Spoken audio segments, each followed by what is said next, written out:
Filed a resolution calling for an inquiry into the implementation of a POGO ban.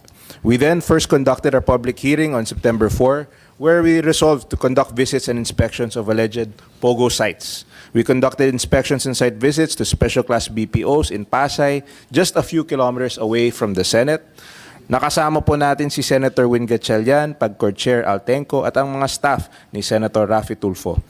Binisita po natin ang mga SCBPO na mga SCBPO na ito upang siguraduhin ang kanilang proper certification to operate at makita kung paano tumatakbo ang kanilang pang-araw-araw na operasyon. Nadiskubre po natin na ang mga SCBPO na ito ay compliant sa mga requirements ng ating batas at at the same time ay nagbibigay ng trabaho sa libo-libong mga Pilipino. Sila po ay nagbibigay ng offshore manpower o support sa mga foreign companies. Ilan po sa kanilang mga serbisyo ay creative operations at administrative tasks. Klarong-klaro po na ang SCBPO na ito ay hindi po lumalabag sa directive ng ating Pangulo. Ngunit, ibang usapan po ang mga POGO or Philippine Offshore Gaming Operators na kailangan mayroong lisensya upang makapag-operate dito sa ating bansa. Maraming aligasyon ng abuse at iba't ibang krimen po ang natatanggap natin patungkol sa iba't ibang POGO sites sa buong bansa na kadalasan ay biktima ang ating mga kapwa Pilipino. We discussed this in our first hearing, but recent efforts from PAOCC surfaced new angles in this issue. Last February 5, nagkaroon po ng joint entrapment operation ng PAOCC sa travel agency na nag-issue ng mga peking dokumento sa foreign nationals. Ilan sa kanilang mga napepeke ay marriage certificates, birth certificates, at passports ng mga foreign nationals na gamit ang Filipino name. Along with the PAOCC, naniniwala po tayo na ito ang missing link sa ating investigasyon against POGOs. Ang illegal agencies na ito na nag-i-issue ng mga fake documents ay sigurado mayroong koneksyon sa iba't ibang government agencies na nag-i-issue ng mga dokumentong ito. Hindi po malayo na mayroon silang kasabwat upang makapag-issue ng mga peking dokumento sa mga foreign nationals. And this new discovery makes us realize that we have barely scratched the surface of this POGO issue. Kailangan po natin tignan ng anggulo na mayroon inside job. Possible na ito ang dahilan ng pagpapatuloy ng pagpasok ng mga foreign nationals sa Pilipinas gamit ang mga fake documents. Sa hearing natin ngayon, hihingi po tayo ng statements at updates sa mga concerned agencies regarding this matter. Paano po nakakalusot ang mga agencies na ito? Paano sila nakapro-produce ng seemingly legit documents sa mga foreign nationals? Wala bang strict regulations and oversight functions ang ating government agencies when it comes to the issuance of legal Philippine documents and IDs? And alongside these questions, kailangan po natin malaman ang status ng deportation ng foreign POGO workers, lalong-lalo na ang mga nakapagtrabaho dito sa Pilipinas gamit ang fake at illegal documents. Ilan na sa kanilang na-deport? Ano ang plano ng Bureau of Immigration sa mga natitirang foreign POGO workers? O mayroon pa bang narito sa Pilipinas? And of course, we have the discovery of small-scale POGO and their scamming activities, the continuation of their operations. Yun ang kailangan din natin pag-usapan. So with all these issues, we hope that we can tackle these in this committee and we can come up with resolutions that will solve these issues and continue and follow the orders of our President to stop these illegal POGO operations in our country. So maraming salamat po.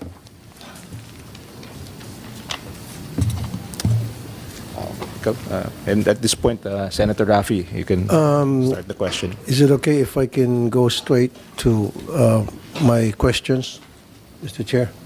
Yes, please proceed. Tanong ko lang sa PAGCOR, President ng PAGCOR dito, saka immigration.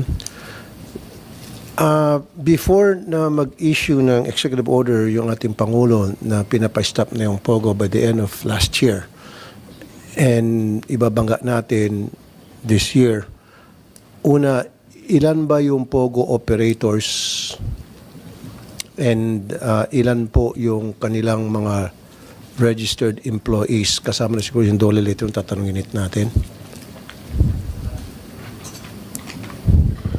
Sir, with regard to the number of licensees, we had 42 internet gaming licensees before Pogo. the announcement po of the 42. ban.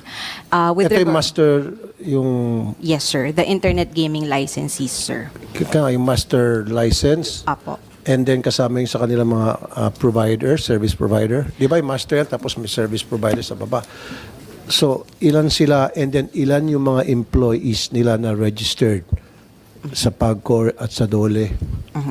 Yes, sir. So, prior to the ban, sir, we had 42 internet gaming licensees, 7 gaming content providers, and 11 support providers. Okay. So, with regard to the number of employees, let me just get po the number. Okay. So, 60 lang, ibig sabihin? Yes, sir. You sure? So, ito yung mga registered. Siyempre, meron yung mga hindi registered, yun yung mga illegal. Yes, sir. Tama po. So, dun sa 60, ilan po yung mga employees na registered na dumaan sa immigration?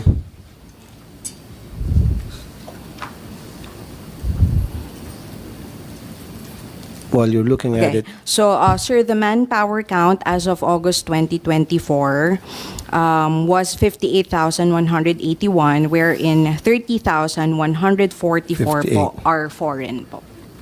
ilan po? Ilan ang foreign po? 30,144. 30,000. Ito yung bago magdeklara yung ating Pangulo ng total ban. Yes po. Okay. Now, na-reach na yung deadline, tapos na yung total ban. Ilan na po yung mga napatigil at ilan na po yung mga Chinese workers ng Pogo na na-deport o napalabas na ng bansa?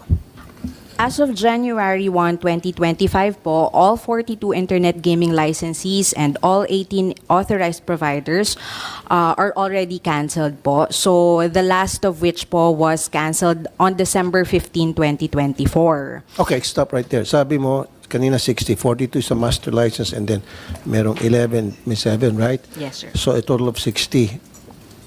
Yung na-cancel, sabi niyo ilan? 42 and 18 po. So, 42 plus 18, ilan yan? 60 po. 60. So, total of 60 na. Okay, great. So, yung mga Chinese workers ng Pogo, ilan na po yung na-deport? I think, sir, it may be best addressed to the Bureau of Immigration as they handle po the deportation. Okay, meron tayong Bureau of Immigration dito. Good morning, Mr. Senator.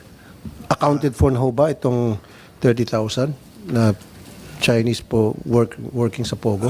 Various nationalities ho sila. After December 31, 2024, the Bureau of Immigration issued visa cancellation orders totaling to 12,106. Cancellation na ito. Apo, Ang gusto ko po yung naipalabas na, na-deport na, napalayas na po. Ang napailabas na ho natin, Mr. Senator, is a total of 3,024. 10% lang. Why? Yun po, yun. Why is that? Yan po, Mr. Senator, are those that are apprehended or arrested in various operations by BI and or PAOK. Okay, kaya nga, good. Thank you sa PAOK, sa NBI. Pero 10%, so ibig sabihin, meron pang gumagala-gala dyan o baka nag-operate pa illegally kung ano man yung operation nila. Meron tayong 27,000 foreign nationals na dati nag-work sa Pogo at hindi nyo na-account kung nasaan po sila. Tuloy-tuloy po yung operation ho namin starting January. The first operation after since the start of the new year ho, Mr. Senator, is that 438 po yung na-apprehend namin. So, Thank you dun sa apprehension nyo. Pero still, this is alarming. 10% pa lang ng 30,000. Ito yung mga registered lang ha. Yes, Hindi sir. pa kasama dito yung not registered, yung mga illegal. yes, sir, Your Kasi alam mo Honor. kung bakit? Itong 27,000, nag-work pa rin to sa Pogo. Pogo pa, kaya lang binago na yung pangalan. Kunyari, sila ay style BPO, service provider, provide ng parang gaming to their client, but they're still Pogo. And we have to account for these people. itong 27,000 ito or something, and at lumalaki pang bilang nito. What are we doing? Kaya nga recently, di ba, nag-raid ang immigration, kayo kasamang NBI. Are we not doing something about this? We are January 8 yun, nag-raid. Yes, we are. We are continuously conducting our law enforcement operations. Although we acknowledge ho na sa volume, medyo hindi ho ganun kabilis dahil like the 438 ang nade-deport pa lang ho namin dyan is around half or less than half. So medyo may challenges ho talaga in terms of logistics and from detaining them and to actual deportation ho. So, PAGCOR, ano yung plano nyo? Anong game plan ninyo tungkol dito na para totally mawala na, mapauwi na ito mga dating POGO workers? Because they don't have a place here in our society. Well, tapos na yung trabaho nila. Kasi kung if they stick around, then papasok to sa iba't ibang klaseng krimen. Nandiyan yung kidnapping, they'll kidnap kapareho nilang Chinese. Later on, baka pati Pilipino kidnapin ng mga ito, i-torture at hingyan ng ransom. Sir, so far naman po, no, talaga pong wala na po tayong licensee na magi-involve sa internet gaming. So wala na pong limited na po yung mga foreign nationals na may employ dito sa No, gaming. my question to you, Madam Attorney, is ano nga po yung ginagawa niyong plano, dapat in coordination with immigration, NBI, PAOK, ano pa ba, CIDG, Yes, sir. na para ma-account itong 27,000 na foreign nationals na dating trabaho sa POGO or maybe more. Anong klaseng plano o sistema ang put in place? Apo. Okay, so naibanggit ko lang po yun. And meron po kaming close coordination sa Bureau of Immigration at lalo na rin po sa PAOK and NBI para po magkaroon ng tuloy-tuloy na operations at mahuli po lahat po itong mga illegal na foreign nationals. I think hindi lang po nabanggit din kanina, meron po kasing naging programa na downgrading after po ng cancellation ng mga visa kung saan nag-downgrade po ng visa yung mga legal employees po at umalis na rin po sila ng bansa noong bago po mag-December 31, 2024. Pero yung umalis po, katiting lang yon doon sa mga hindi pa umaalis. Again, ulitin ko, for the end time, ano nga pong programang ginagawa po natin na para ma-account itong mga hindi pa umalis at sila ay mapaalis na dahil hindi natin na sila kailangan dito sa bansa natin? Apo. So tuloy-tuloy po na nagbibigay po ng impormasyon ang PAGCOR para po dun sa mga nakikita po namin na meron pa din pong movements po ng foreign nationals and kami din po ay sumusuporta sa mga operations po ng mga law enforcement agencies. Okay, sa inyo pong intel, after na ban na yung POGO, ano yung trabaho ng mga ito rito at bakit hindi pa rin sila lumalayas? Siyempre, meron kay Intel niyan. Imposibleng wala. Ito pala si General.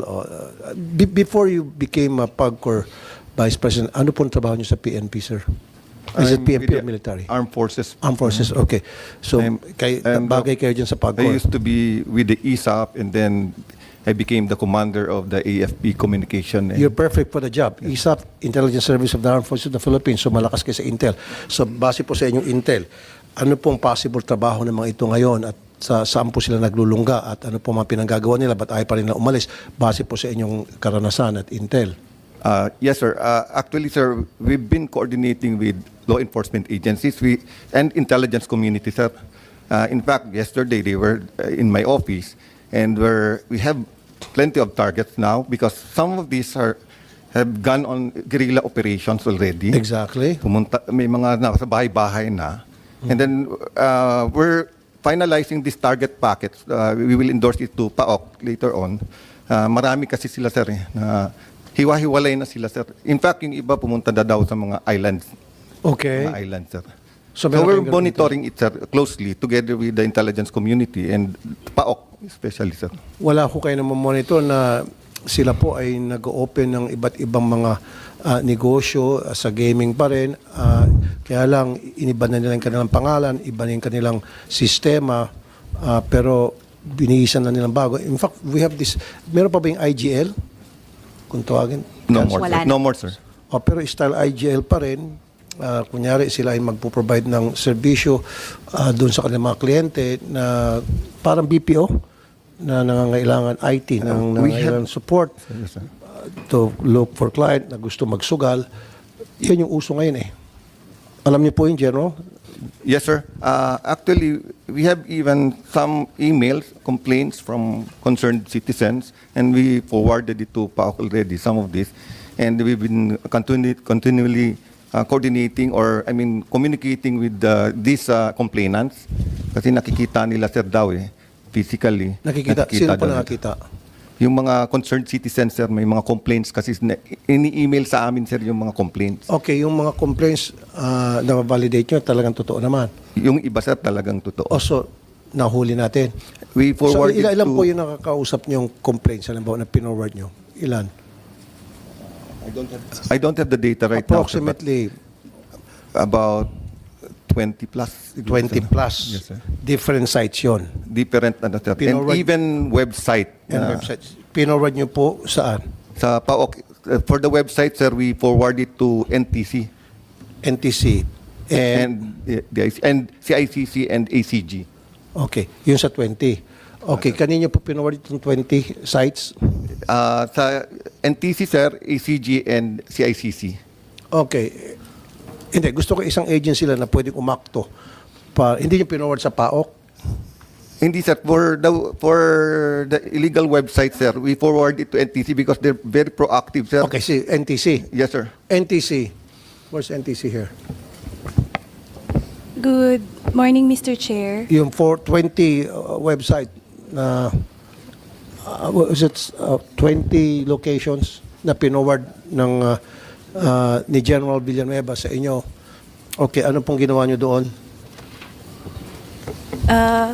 Good morning, Mr. Chair. With regard po dun sa website, sir, if we have received... So websites and locations, tama? Yes, sir. May establishments?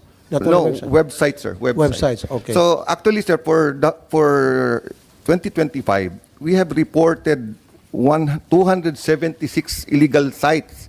This includes Isabong, online casino games, and others. Some of these are connected with the POGO. 276 websites ito. Yes, sir. And out of 276, 136 were blocked already by NTC. Okay, 136. What happens to the others? We're still following it up, sir, kasi yung ibang ISP, sir, hindi Mabagal. sumusunod. Yung ISP, sir, hindi Bakit sumusunod. mabagal? Sabi mo 276, ilan pa yung na-block? Out of the 276, ang na-block, sir, is 100... ang na-block, sir, 276. Ang na-block, sir, is 136, sir. 136. So, nasaan yung 30, ba't di pa rin nabablock? Dapat sabay-sabay sila nabablock lahat. Yes, sir. Kasi yung iba, sir, hindi nagko-comply daw yung mga ISPs, yung internet service providers. O ba't nila nagko-comply? Kayo nasa gobyerno, then lahat ng resource ng gobyerno gamitin natin na para Yes, makapag-comply. Who's not complying? We've been coordinating with the NTC, sir. And Then NTC, nasaan ka NTC? Yes, Raise your hand. O, NTC. Dapat, sabay-sabay, kung na-block yung 136 out of 176, dapat pati yung 30 na-block. Bakit? Parang binibigyan ng special treatment itong 36? Bakit? Nakipag-areglo ba itong 36? Sir, good morning po. With regard to the difference po, sir, I will check po with the office po if kung ano na pong nangyari Well, dun you sa should have 30... come here ready. You know na ito yung pag-uusapan natin. 30 na Yan difference pinakaayaw po. namin lahat dito, yung di namin alam, check namin. Dapat you have those data already. So, meron tayong 36 to be accounted for na Yes, pinorward nila. Yes po, sir. Oh. Ano mo naman yung 20, sabi niyo po, na pinorward niyo rin sa NTC? Kasama nito sa 276. So, thank you, General Villanueva. You're doing a good job. Bagay na bagay po sa inyong trabaho niyo. Dahil galing ka sa ISAF, which is one of the most respected intelligence in the intelligence natin sa government. So, bakit kayo dyan sa NTC mabagal?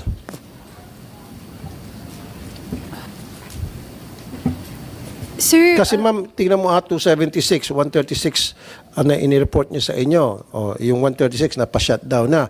So may natitirang ilan? 30. O, ilan? 140 natitira pa. Sorry. Tama. 140 pa pala. Sorry. So 140 natitira pa. Ito mga 140, tuloy-tuloy pa rin, hayahay pa rin sila sa kanilang pag-ooperate. Sir, I will check with the 140 po, sir, kung ano na pong status ng mga requests po na ito. Because, we'll check po, sir. Kaya nga, ma'am. Di ba, hindi ba parang nakakapagduda? Buti sana kung 5 o 10 lang ang hindi pa napapasara. Pero kung 140 ang hindi pa napapasara, magtataka tayo. Ang laking diferensya. So please do something. And I want, sa susunod na hearing, siguro I'll give you one, depende kay Mr. Chair, kung siguro a couple of weeks na they should be shut down. Yes, sir. 2 weeks siguro. We will comply po, Mahaba sir. na in 2 weeks. We will comply po, sir. Baka, di ba, meron nag-happy-happy dyan dahil, di ba, hindi napapasara mga ito. Now, ang nangyayari kasi, kapag halimbawa nagkakaroon ng raid, okay, again, congratulations sa NBI at sa immigration, ano yung proseso nga pala doon sa immigration, tatanungin ko, na para mapadeport po, masiguro mapadeport. Yung pinakalas, nakasama po yung RTIA, kasama po yung team ko. Ilan po yung foreign nationals na nahuli doon?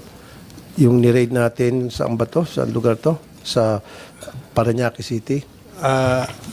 I think yan po yung sa reruns company sa Asiana ho, sa Parañaque. Yes. 438 po yung Ilan ang na-deport? nahuli ho doon. Kasi January pa ito 8 eh. yes, So, Your ilan na po Honor. na-deport? Almost half na po ang... Almost half. Ano Almost nangyari half sa na half? po. Bakit nandito pa rin? Ang process po ng pag-deport natin ay the requirements are the passport, NBI clearance, and the ticket, the plane ticket. ho. Hindi nga po. Hindi nga po. January 8 pa to. So yung half ng out of the 400, kasi kine-question ko yung bagal ng sistema eh, di ba? Gusto ko mabilisan. Para Yes, hindi Your tayo pagdudahan. Kasi pag nagdidili-dali kayo, nagbabagal-bagalan kayo, pagdududahan kayo. Yes, O Your kalahati Honor. pa lang nadideport. January 8 pa, baka nag-aantay na ng pang-areglo, kaya hindi mo na Yung dideport. mga na-deport na ho namin, Mr. Senator, is nakapag nakuha na po yung, nasubmit na yung passport, Okay. nakuha na ho namin yung NBI clearance, at saka nakapag-provide na ng plane tickets ho nila. So ang challenge ho namin is yung passport. Yung nung mga nahuli ho kasi, wala yung passport. So we have requested from the embassy for their travel documents. Itong mga nauna hong na-deport na-provide later on yung passport. So we are still either getting the passports or How getting about the this travel shortcut? documents. I'll give you a deadline that they should be deported siguro in 2 weeks. Do something about it. Kung gusto, We maraming will paraan. do our Kung ayaw, best, maraming dahilan. Mr. 2 Chairman. weeks. Kasi kapag hindi mo pa deport in 2 weeks, then magdududa, magtataasan tayo lahat ng kila dito, baka merong iniintay. Apo. Baka mga later on, papatakasin to. Baka may mga gustong umarbor, baka mayroong mga gustong kumakausap, kaya dinidelay ang deportation. So dapat, all 400, magkano ka mo? 30? Ilan ka mo? 434. I want that- 438, Mr. 438. I want that accounted for by the end of this month, February, na lahat sila deported na, each and every one of them. Can you do that, please? We will comply, Mr. Chair, Thank and we you. will submit an official report on that. To the committee chair. If I may also, Mr. Senator, is regarding the earlier discussion as to the 30,000 plus the PAGCOR POGO employees, to give a accurate figure, 33,863 po yung foreign POGO workers. Ang mga umalis na po as of December 31 is 22,609. So yung mga natitira ho dito na non-compliant, yan po yung subject of our law enforcement operations. Okay. DSWD. Mayroon tayong taga-DSWD. Sir, wala. They asked to be, kasi they're waiting daw for some documents from the DOLE. So, they Kasi, cannot say Mr. anything Chair, daw. isang nakakapikon din dito sa mga raid previously. In fact, may pumunta pa nga sa akin na victim na foreign nationals. And umamin mismo yung worker ng POGO, Pilipino nag-work. Matapos mahuli, yung mga foreign nationals kinukulong o dineport, yung mga Pilipino, binibigyan ng ayuda. Why is that? Kasi nga raw na human traffic daw sila. In fact, inamin mismo sa akin nung isa sa mga sa programa ko, isang foreigner na nahuli ni lab scam sa Pogo to sa loob ng Pogo. Sinabi niya na maraming mga Filipino workers doon na ginagamit para manloko ng kapwa Pilipino, ng mga foreigners. Binabayaran sila, pinapa-acting sila. And then pag nahuli sila, binibigyan pa ng ayuda ng DSWD kasi sasabihin, kawawa naman yan na human traffic. I want those people accounted for.